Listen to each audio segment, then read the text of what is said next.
ఎప్పుడొచ్చినా real boom. రాష్ట్రంలో real estate రంగానికి మంచి రోజులు. కూటమి అధికారంలోకి వస్తే అమరావతి ప్రాంతంలో జోషు. జగన్ మళ్లీ పగ్గాలు చేపడితే విశాఖలో డిమాండ్. హైదరాబాద్ ఇక తెలంగాణకే. ఇప్పుడు రాజధానిపై నిర్ణయం తేలాల్సిందే. తెలంగాణలో అధికారంలో కాంగ్రెస్. భూముల ధరల ఆకాశానికి. రియల్టర్ల చూపు ఏపీ వైపు. పెట్టుబడులకు ఆసక్తి. ఖాళీ స్థలాలపై ఫలితాల కోసం ఎదురుచూపులు. ఇది ఏపీలో జూన్ 4 నాడు రిజల్ట్ రాబోతుంది. మే 13న జరిగిన ఎన్నికలకు సంబంధించిన రిజల్టు. అటు పార్లమెంటు, శాసనసభ. ప్రధానంగా శాసనసభ ఎన్నికలకు ఫలితాలకు సంబంధించే ఉత్కంఠ ఉంది ఏపీలో పెద్ద ఎత్తున. దీని ఎఫెక్టు, ఈ రిజల్ట్ ఎఫెక్టు రియల్ ఎస్టేట్ భూమి పైన పడే అవకాశం ఉంది.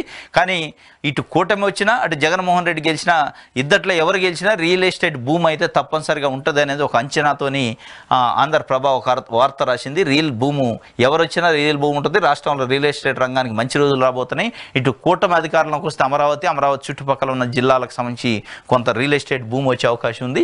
అదే జగన్మోహన్ రెడ్డి అధికారంలోకి వస్తే వైజాగ్ చుట్టుపక్కల ఉత్తరాంధ్ర ఆ ఏరియాలో రియల్ ఎస్టేట్ భూమి వచ్చే అవకాశం ఉంది ఎట్టి పరిస్థితుల్లో. దీనికి ప్రధాన కారణం ఇంకోటి కూడా ఉంది.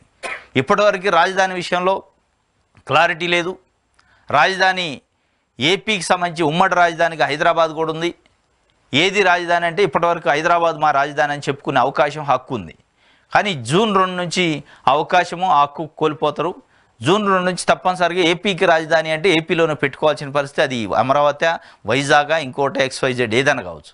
తప్పనిసరిగా నిర్ణయించాల్సిన అవకాశం ఉంది. రాజధానిని డెవలప్ చేసుకోవాల్సిన అవసరం ఇప్పుడు వచ్చింది. కాబట్టి తప్పనిసరిగా రాజధాని వ్యవహారం అంతా సెట్ అయింది. కాబట్టి ఇప్పుడు రియల్ ఎస్టేట్ భూము ఈ పార్టీ వచ్చినా, అటు ఆ పార్టీ వచ్చినా, ఏ పార్టీ గెలిచినా రియల్ ఎస్టేట్ భూమికి డోకా లేదు అనే ఒక విశ్లేషణని వార్త రూపంలో ఆంధ్రప్రభ రాసింది. ఇది కొంత వాస్తవం కూడా. ఎందుకంటే ఏ పార్టీ వచ్చినా ఇప్పుడు రాజధాని విషయంలో తప్పనిసరిగా నిర్ణయం తీసుకోవాల్సిందే. ఎందుకంటే హైదరాబాద్ మొన్నటి వరకు ఒక ఆధారం ఉంది, అది హక్కు ఉంది. ఆ హక్కు కోల్పోయారు. ఇప్పుడు జూన్ 2 నుంచి పోయే అవకాశం ఉంది. కాబట్టి తప్పనిసరిగా ఆంధ్రప్రదేశ్లోని రాజధాని ఉండాలి. అది ఎక్కడ అనేది డిసైడ్ చేసుకోవాల్సిన పరిస్థితి ఏ ప్రభుత్వం వచ్చినా.